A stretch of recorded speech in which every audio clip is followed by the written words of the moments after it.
Alright, so this is a website that I developed using PHP primarily and also some JavaScript for CIS 234 at Rock Valley College in the fall of 2018. So the concept of the website is I wanted to make a website that's about the projects that I'm doing so that people who are interested, who might have seen one of my projects and who might be interested in seeing what else I do can come and look and see different things I'm doing. And also maybe for people who are interested in seeing if they want to hire me to kind of see what kind of programming related and maybe not so much programming related projects I'm working on. So just to kind of give you a tour of the website. So I'm logged in right now. When you log in, it gives you a message, welcome back, and then your name. It gives you a brief introduction of what I know programming wise, and then it talks about some of the main projects that I either have worked on or I am working on. So it gives you 4. Now this uses, for the display, for the way that it looks, it uses Bootstrap, which is something I just learned this semester actually in Web 102. So I implemented that. One thing I like about this site that I decided to do is I've been using JavaScript to format certain things. So for example, this shows up, and I did that myself. It's not Bootstrap at all. You can change the theme. I like Don't Sing the Blues because it removes most of the blue colors except for maybe from the links. So there's a lot less blue on the screen. It's nicer for the eyes. So as far as the challenges, I actually had 3 things that I found challenging. The first thing was I wanted to have the images page. I wanted to try to use PeeWeeGo, the PeeWeeGo CMS, to host the images, and then to pull the images using the PeeWeeGo API and display them on my website, which I think is, in my opinion, I think that probably would be a cool idea for people to use, so that you can kind of separate the images from the website but yet still host or display them on the front end. So this isn't exactly as nice as I wanted it to be. What it does right now is it just pulls a random image from each album. So programming album, web development album, programwithminecraft.com album, which is a website I have for teaching children or teens to program using Minecraft. Biblicalwiki.com album is a wiki project I have. So when you refresh the page, it just pulls a random image from those albums.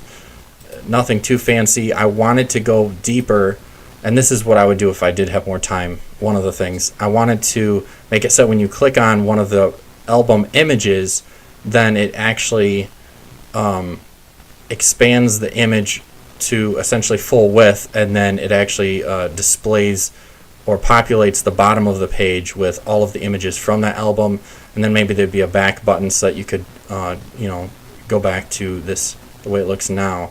I ran out of time, so instead what I did is just when you click on one of these links, it brings you directly to that PeeWeeGo album, and so it doesn't look too nice, but oh well. Another challenge was setting up this forum. Now the forum is something that I developed for another. I developed it for another project, but I had to kind of redesign it to some extent in order to make it work with this project. Work with the new database and things like that. The idea of a forum is essentially a message board, which is what the assignment really said, but a forum is like a 2-layered message board, because a message board has messages that are all layered on top of each other like this, but then a forum goes 1 layer deeper, where you click on one of the messages and then you can have responses to those messages. So that's essentially all it is. I have 2 tables that are used in the forum. One table is the forum post table, where all the forum posts are. each forum post has an ID, and then there's the responses table or forum responses table, and the forum responses table have their own ID, but then they also have a field that that stores the ID of the post that they are related to. So, for example, this forum post is welcome, and then this forum response has is associated with the ID of, or associated with this post using the ID. So you can create a new forum post, which I will do. My keyboard's kind of dangling, so I'm sorry if it makes noise.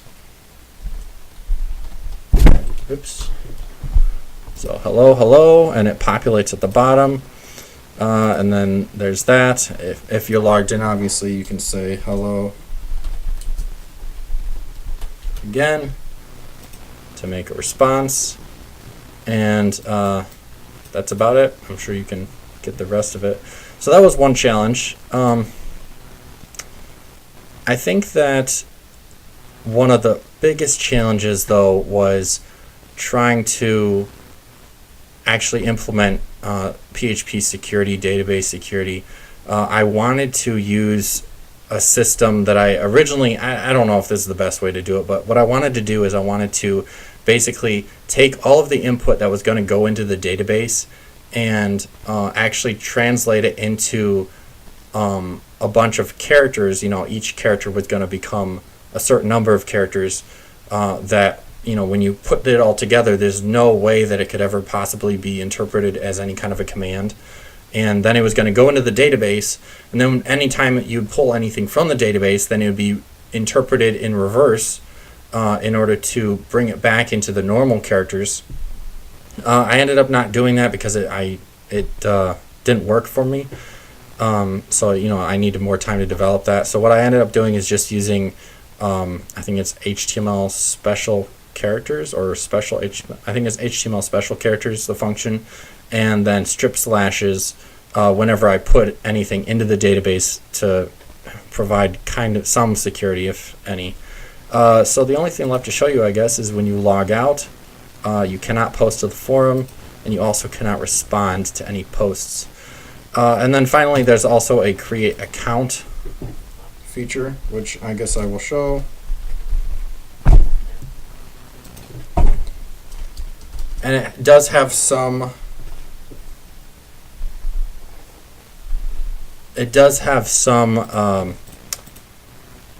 you know, it does have some validation, but it's not anywhere perfect. So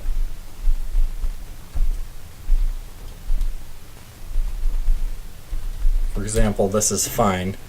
It doesn't actually check if it exists. And then for the username, I'm just going to say ASDF. Password ASDF. And then recovery question, I'll just do that. Actually, that might not be enough. This is kind of running a little bit longer than I meant for it to. Okay, so sign up. Hopefully it works. Nope, password is invalid. Okay, so I think what it is it's not long enough. ASDFGH. And what I really should have done is I should have included a second password. I don't know why I didn't do that. I guess it didn't dawn on me. Okay, so success. You can now log in with your password. Okay, user login. So it's ASDF and ASDFGH, I think. Yes. So welcome back, ASD, because that's my name. So that's about it. It's pretty straightforward. I guess the main success that I did is, you know, I was able to invent a way to have a forum, which really isn't too complicated, but, you know, I did it. And I am, you know, excited to be able to actually use Pewego and use the API for that. It's one of the first times I've ever really used an API in any project before, so that's kind of exciting. And then also I used JavaScript throughout with PHP, so I'm happy to be able to combine PHP and JavaScript together in a website. It's pretty cool. So, all right, that's about it.